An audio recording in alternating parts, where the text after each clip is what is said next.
सीधे आज के इस एक्सप्लेनर में गोता लगाते हैं। आज फोकस में है मॉडर्न डिप्लोमेसी का एक ऐसा खतरनाक खेल जहां बैलेंस बनाने की कोशिश में दांव पर बहुत कुछ लगा होता है। हम बात कर रहे हैं वॉशिंगटन, तेहरान और इस्लामाबाद के बीच हुए उस ताज़ा विवाद की जिसने इंटरनेशनल पॉलिटिक्स में भूचाल ला दिया। आज की जियोपॉलिटिक्स कितनी उलझी हुई है, इसे समझने के लिए इस एक घटना से बेहतर और क्या हो सकता है। जरा सोचिए, क्या एक देश जो खुद को शांति दूत बता रहा हो, वो असल में गुपचुप तरीके से फाइटर जेट्स को पनाह दे सकता है? इस एक सवाल ने पूरी दुनिया में कूटनीतिक भरोसे की नींव ही हिलाकर रख दी। इस पूरी कहानी को हम इन 5 हिस्सों में समझेंगे। शुरुआत करेंगे एयरबेस विवाद से, फिर बात होगी कूटनीतिक त्रिकोण, रणनीतिक संतुलन, न्यूट्रल रहने के बड़े जोखिमों की, और अंत में समझेंगे आज की मल्टीपोलर रियलिटी को। चलिए आगे बढ़ते हैं। तो पहला चैप्टर है एयरबेस विवाद। इस पूरे बवंडर की शुरुआत होती है रावलपिंडी के ठीक बाहर मौजूद एक बेहद अहम मिलिट्री अड्डे से, जिसे नूर खान बेस कहा जाता है। घटनाओं की टाइमलाइन देखिए, कितनी तेजी से चीजें बदलती हैं। अप्रैल की शुरुआत में एक तरफ अमेरिका और ईरान के बीच सीज फायर अनाउंस होता है, और महज कुछ दिन बाद ही ईरानी एयरक्राफ्ट पाकिस्तान के नूर खान बेस पे लैंड कर जाते हैं।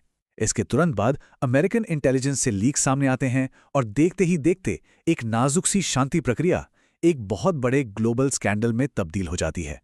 अब यहाँ जो सबसे चौंकाने वाली बात सामने आई वो था उन मिलिट्री एसेट्स का नाम जिन्हें कथित तौर पर छिपाया जा रहा था। रिपोर्ट्स के मुताबिक ये एक ईरानी RC-130 था, मतलब एक ऐसा टोही विमान जिसका काम जासूसी करना और खुफिया जानकारी जुटाना होता है। जाहिर है, इस भनक ने वॉशिंगटन में तुरंत खतरे की घंटियां बजा दी। इन दो अलग अलग दावों को देखिए तो कहानी में असल टकराव एकदम साफ दिखता है। एक तरफ अमेरिका का सीधा आरोप है कि ये मिलिट्री एसेट्स को हमलों से बचाने की एक सीक्रेट चाल थी। वहीं दूसरी तरफ पाकिस्तानी ऑफिशियल्स का बचाव है कि वो बस सीज फायर के दौरान डिप्लोमेटिक ट्रांसपोर्ट की सुविधा दे रहे थे और इसमें कोई मिलिट्री एंगल नहीं है।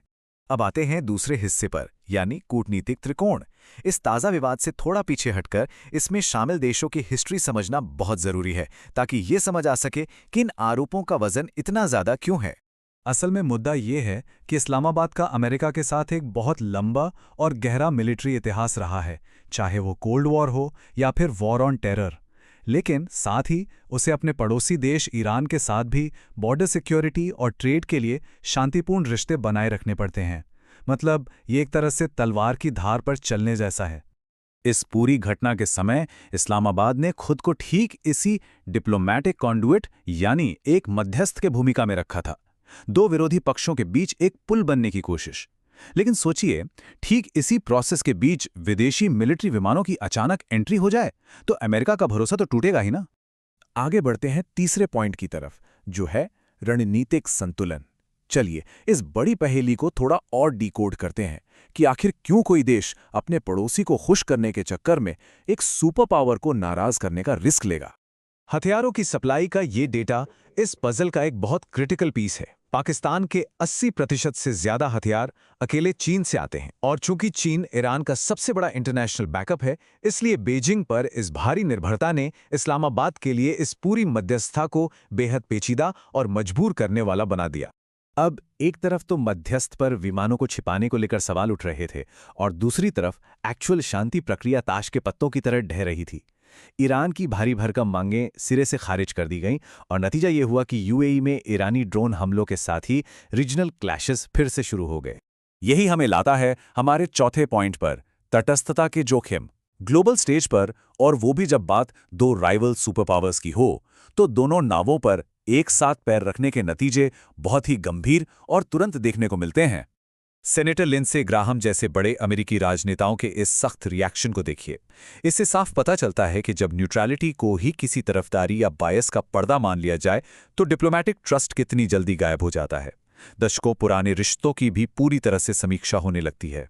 इसके अलावा लीडरशिप के सबसे ऊंचे स्तर ने भी इस शांति प्रयास के फेल होने को खुले तौर पर मान लिया। सीज फायर का मैसिव लाइफ सपोर्ट पर चले जाना इस बात का सबसे बड़ा सबूत है कि कैसे सिर्फ भरोसे की कमी के चलते एक पूरी कूटनीतिक कोशिश दम तोड़ सकती है। और अब हमारा आखिरी और सबसे अहम सेक्शन, द मल्टीपोलर रियलिटी। अगर हम इस एक इंसिडेंट से थोड़ा जूम आउट करें तो हमें मॉडर्न फॉरेन पॉलिसी को चलाने के तरीके में एक बहुत बड़ा और परमानेंट शिफ्ट दिखाई देता है। वो शिफ्ट है बहुध्रुवीयता। आज के समय में दुनिया का कोई भी देश अलग थलग नहीं पड़ना चाहता। अपनी नेशनल सिक्योरिटी को बचाने के लिए कई देश अब किसी एक खेमे में बंधने से साफ बचते हैं। उन्हें मजबूरी में एक साथ कई प्रतिद्वंद्वी ताकतों के साथ तालमेल बिठाना पड़ता है। इन सारी रिपोर्ट्स को अगर समराइज किया जाए तो सबसे बड़ा सबक ये मिलता है कि आज के दौर में राष्ट्र सिर्फ सीधी और सिंपल वफादारी से नहीं चलते। वो अपने सर्वाइवल, इकोनॉमी और भारी रीजनल प्रेशर को बैलेंस करते हैं। दोनों साइड्स के साथ खेलने के इस मॉडर्न गेम में सहयोगियों के बीच का भरोसा बहुत नाजुक हो गया है, और सच पूछिए तो सबसे बड़े रणनीतिक फैसले अक्सर दुनिया की नज़रों से छिपे ही रहते हैं। इस एक्सप्लेनर को एक बहुत ही गहरे सवाल के साथ खत्म करते हैं। जब दुनिया का लगभग हर देश दोनों पक्षों के साथ कूटनीतिक शतरंज खेल रहा हो और जहां पूर्ण वफादारी सिर्फ एक किताबी बात रह गई हो, तो क्या इंटरनेशनल लेवल पर वो सच्चा कूटनीतिक विश्वास कभी दोबारा कायम हो सकता है? ये सोचने वाली बात है।